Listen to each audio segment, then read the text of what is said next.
नमस्कार, प्रादेशिक समाचार के साथ मैं उदय शंकर झा। पहले मुख्य समाचार। भारत और जापान के बीच 14वीं शिखर वार्ता आज शाम नई दिल्ली में होगी। प्रधानमंत्री नरेंद्र मोदी और जापान के प्रधानमंत्री किशिदा फूमियो की यह पहली मुलाकात है। केंद्रीय रिजर्व पुलिस बल सीआरपीएफ के 83वें स्थापना दिवस पर गृहमंत्री अमित शाह आज जम्मू में लेंगे परेड की सलामी, करेंगे उच्च स्तरीय समीक्षा बैठक।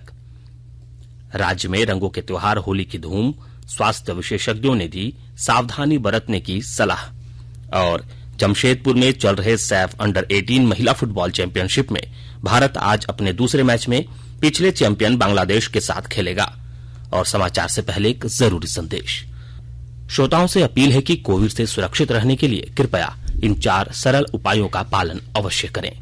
पूर्ण टीकाकरण कराएं, मास्क पहनें, 2 गज की सुरक्षित दूरी बनाए रखें, हाथ और चेहरा साफ रखें। और अब समाचार विस्तार से। भारत और जापान के बीच 14वीं शिखर वार्ता आज शाम नई दिल्ली में होगी।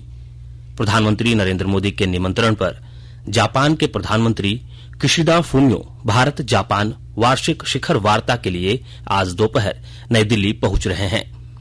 दोनों देशों के बीच पिछली वार्षिक शिखर वार्ता अक्टूबर 2018 में टोक्यो में हुई थी। इस सम्मेलन में श्री मोदी और श्री किशिदा की पहली मुलाकात होगी। शिखर सम्मेलन दोनों पक्षों को विविध क्षेत्रों में द्विपक्षीय सहयोग की समीक्षा करने और उसे मजबूत करने का अवसर प्रदान करेगा। दोनों नेता आपसी हित के क्षेत्रीय और वैश्विक मुद्दों पर भी विचारों का आदान प्रदान करेंगे, ताकि भारत प्रशांत क्षेत्र और उससे आगे शांति, स्थिरता और समृद्धि के लिए साझेदारी को आगे बढ़ाया जा सके। कोविड-19 महामारी के कारण 2020 और 2021 में शिखर सम्मेलन आयोजित नहीं किया जा सका। गृहमंत्री अमित शाह आज जम्मू में केंद्रीय रिजर्व पुलिस बल सीआरपीएफ के 83वें स्थापना दिवस को संबोधित करेंगे। वे जम्मू के मौलाना आजाद स्टेडियम में वार्षिक परेड का निरीक्षण भी करेंगे। यह पहला मौका है जब सीआरपीएफ का स्थापना दिवस दिल्ली से बाहर मनाया जा रहा है। श्री शाह जम्मू में एक उच्च स्तरीय सुरक्षा समीक्षा बैठक की अध्यक्षता भी करेंगे। इस बैठक में पुलिस, सेना, अर्धसैनिक बलों और खुफिया एजेंसियों के शीर्ष अधिकारी शामिल होंगे। इससे पहले गृहमंत्री ने कहा कि प्रधानमंत्री नरेंद्र मोदी के नेतृत्व वाली सरकार जम्मू कश्मीर के सुरक्षा बलों के कल्याण के प्रति संकल्पित है। उन्होंने जम्मू कश्मीर में आतंकी घटनाओं में शहीद हुए 4 सुरक्षाकर्मियों के निकट परिजनों को अनुकंपा नियुक्ति के पत्र सौंपेंगे।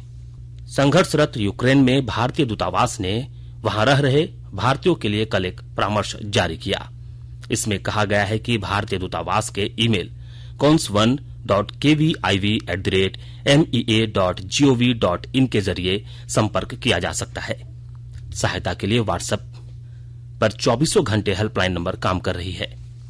देशव्यापी कोविड टीकाकरण अभियान के तहत अब तक 180 करोड़ 97 लाख से अधिक टीके लगाए गए हैं।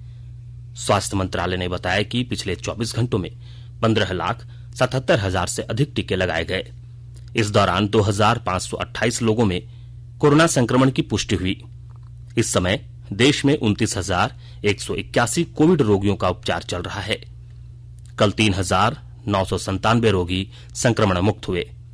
स्वस्थ होने की दर 98.73% है। झारखंड में कोरोना की रफ्तार कम होने लगी है। राज्य के 21 जिलों से नए कोरोना संक्रमितों की पुष्टि नहीं हुई है। पिछले 24 घंटों में पूरे राज्य में कोरोना के 5 नए मामले सामने आए हैं, जबकि 24 लोग स्वस्थ हुए हैं। राज्य में सक्रिय मामलों की संख्या 148 है। वहीं कोरोना से स्वस्थ होने की दर 98.74% है। खूंटी जिले में 12 से 14 वर्ष आयु के बच्चों के लिए शुरू हुए टीकाकरण अभियान में सभी प्रखंडों में बच्चों ने बढ़ चढ़कर टीकाकरण करवाया। विस्तृत ब्यौरा दे रहे हैं हमारे खूंटी संवाददाता। खूंटी जिले के सभी प्रखंडों में टीकाकरण केंद्रों पर काफी संख्या में कतारबद्ध होकर बच्चों ने टीकाकरण का लाभ लिया। 16 मार्च 2022 को राष्ट्रीय टीकाकरण दिवस के अवसर पर कोरोना काल में सराहनीय कार्य करने वाले स्वास्थ्य कर्मियों व सहिया दीदियों को सम्मानित भी किया गया। उपायुक्त ने जिले के सहियाओं के कार्यों की सराहना करते हुए उनका उत्साहवर्धन किया। इनमें सखी दीदी, मंजरी नाग, रोजीना खातून, नामलेन नाग एवं ANM राजश्री नाग को सम्मानित किया गया। बच्चे अपने परिजनों के साथ अपना मोबाइल नंबर, आधार कार्ड एवं स्कूल आईडी कार्ड के साथ अपने नजदीकी टीकाकरण स्थल या विद्यालय जाकर ऑन स्पॉट रजिस्ट्रेशन कराकर तुरंत टीका लगवा सकते हैं। चिकित्सकों की पूरी निगरानी में चरणबद्ध तरीके से टीकाकरण का कार्य किया जा रहा है। जिले के उपायुक्त ने कहा कि जिले के सभी टीकाकरण स्थलों पर टीकाकरण का कार्य शुरू किया गया है। ज्योत्सना शीला, आकाशवाणी समाचार, खूंटी। आकाशवाणी के ताजा तरीन समाचारों के लिए आप हमारी वेबसाइट newsonair.com पर लॉग ऑन कर सकते हैं। ताजा समाचार Twitter handle @AIR News Alerts और Facebook page all India radio news पर भी उपलब्ध है।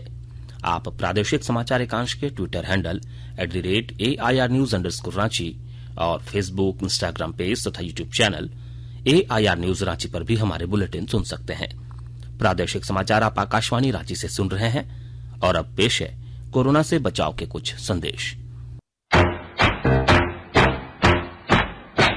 चलो मिलकर एक शुरुआत करें, चलो एक फैसला आज करें, मास्क नहीं तो ठोकेंगे, कोरोना को रोकेंगे, चलो एक वादा करते हैं, चलो एक वादा करते हैं, मास्क नहीं तो ठोकेंगे, कोरोना को रोकेंगे। भारत सरकार द्वारा जनहित में जारी। कोविड-19 से बचाव और सुरक्षित रहने के 3 उपाय। मास्क लगाएं, 2 गज दूरी है जरूरी, सुरक्षित दूरी रखें, हाथ और मुंह साफ रखें।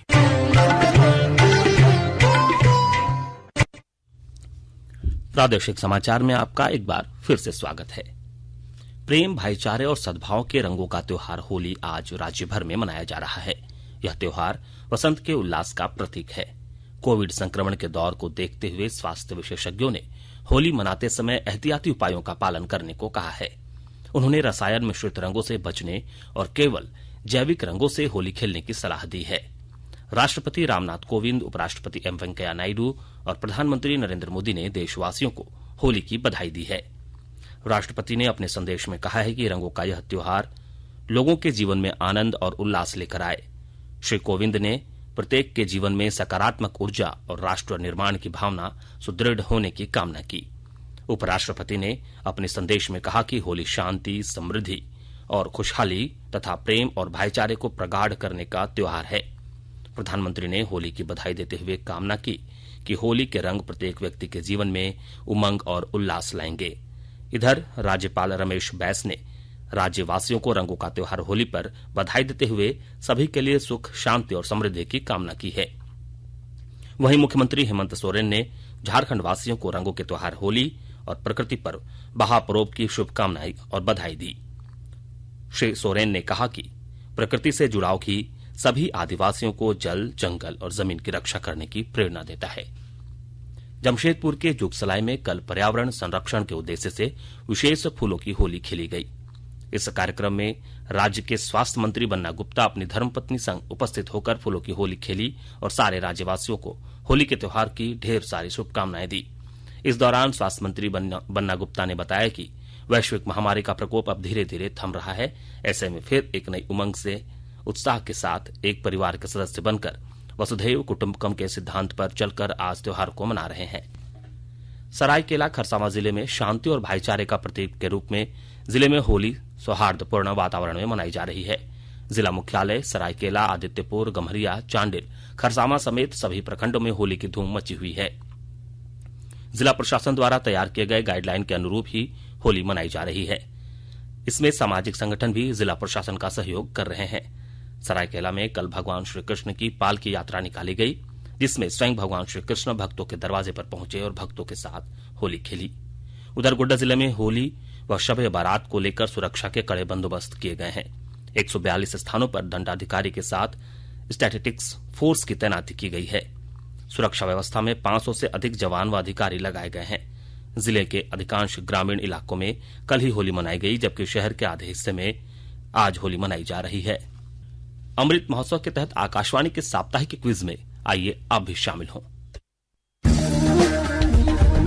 आजादी के 75 वर्षों का पर्व अमृत महोत्सव प्रत्येक बुधवार शाम 7 बजे प्रसारित होने वाले प्रादेशिक समाचार के दौरान पूछे गए प्रश्न का सही उत्तर देने वाले एक प्रतिभागी इनाम का हकदार होगा।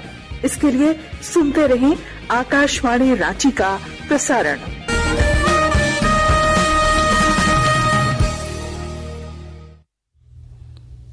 संचार मंत्रालय के अंतर्गत दूरसंचार विभाग और राष्ट्रमंडल दूरसंचार संगठन सीटीओ ने कारगर सूचना और संचार पद्धतियां अपनाने में भारत की सफलताओं को उजागर करने के लिए ऑनलाइन कार्यक्रम आयोजित किया।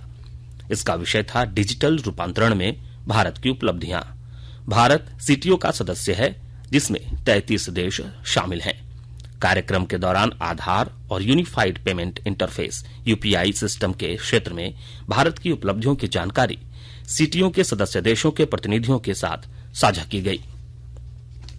सूचना और प्रसारण सचिव अपूर्व चंद्रा और अभिनेता आर माधवन ने दुबई एक्सपो 2020 के इंडिया पवेलियन में मीडिया और मनोरंजन पखवाड़े का उद्घाटन किया। श्री अपूर्व चंद्रा ने कहा कि मीडिया और मनोरंजन पखवाड़े के आयोजन का उद्देश्य इस क्षेत्र में भारत के कौशल का प्रदर्शन करना, वैश्विक सहयोग को बढ़ावा देना तथा निवेश आकर्षित करना है। सूचना और प्रसारण मंत्रालय आगामी पखवाड़े में पवेलियन में कई कार्यक्रमों में हिस्सा लेगा। मंत्रालय आपसी सहयोग के बारे में संयुक्त अरब अमीरात के साथ एक सहमति पत्र भी तैयार करेगा। इस बारे में अगले कुछ महीनों तक विचार विमर्श जारी रहेगा और इस सहमति पत्र पर अगले 6 से 8 महीनों में हस्ताक्षर होने की संभावना है। गढ़वा जिले के बंशीधर नगर थाना क्षेत्र में कल एक पिकअप वाहन ने लोगों की भीड़ को रौंद दिया। इस घटना में 2 महिलाओं की मौत हो गई, जबकि 5 अन्य लोग बुरी तरह से घायल हो गए हैं। आक्रोशित लोगों ने पुलिस को शव उठाने पर रोक दिया। बाद में अधिकारियों के आश्वासन के बाद लोग शांत हुए। सैफ अंडर 18 महिला चैंपियनशिप में भारत आज जमशेदपुर में अपने दूसरे मैच में पिछले चैंपियन बांग्लादेश के साथ खेलेगा। भारत और बांग्लादेश दोनों ने सैफ अंडर 18 महिला चैंपियनशिप के लिए शानदार शुरुआत की। भारत ने नेपाल के खिलाफ 7-0 से जीत हासिल की, जबकि बाद में बांग्लादेश ने नेपाल को ही 4-2 से हराया। इस नतीजे के बाद भारत और बांग्लादेश दोनों ही 3-3 अंकों के साथ अंक तालिका में शीर्ष पर बने हुए हैं। भुवनेश्वर में FIH pro league hockey tournament में आज भारत का सामना अर्जेंटीना से होगा। स्पेन के साथ 2 मुकाबले खेलने के बाद भुवनेश्वर के कलिंग हॉकी स्टेडियम में भारतीय टीम आज फिर कल अर्जेंटीना के साथ 2 मैच खेलेगी। टूर्नामेंट में 27 फरवरी को स्पेन के साथ दूसरे मुकाबले में भारत को 3-5 से हार का सामना करना पड़ा था। भारतीय टीम अब भी दूसरे स्थान पर पहुंच सकती है। भारत ने अब तक 6 मुकाबले खेले हैं और 4 में जीत के साथ उसके 12 अंक हैं। नीदरलैंड्स ने 6 मैच खेले हैं और सभी मुकाबले जीते हैं। अर्जेंटीना 6ठे स्थान पर है और 4 मैच में उसके 9 अंक हैं। अर्जेंटीना ने 3 मैचों में जीत हासिल की है, जबकि 1 में हार का सामना करना पड़ा।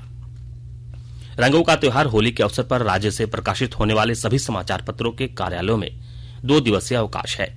श्रोताओं को सूचित किया जाता है कि प्रादेशिक समाचार में प्रसारित होने वाले अखबारों की सुर्खियां का प्रसारण 21 मार्च 2022 की प्रातः 9 बजे की बुलेटिन में प्रसारित किया जाएगा। आप सभी श्रोताओं को प्रादेशिक समाचार एकांश आकाशवाणी रांची की ओर से होली की शुभकामनाएं। अंत में मुख्य समाचार एक बार फिर। भारत और जापान के बीच 14वीं शिखर वार्ता आज शाम नई दिल्ली में होगी।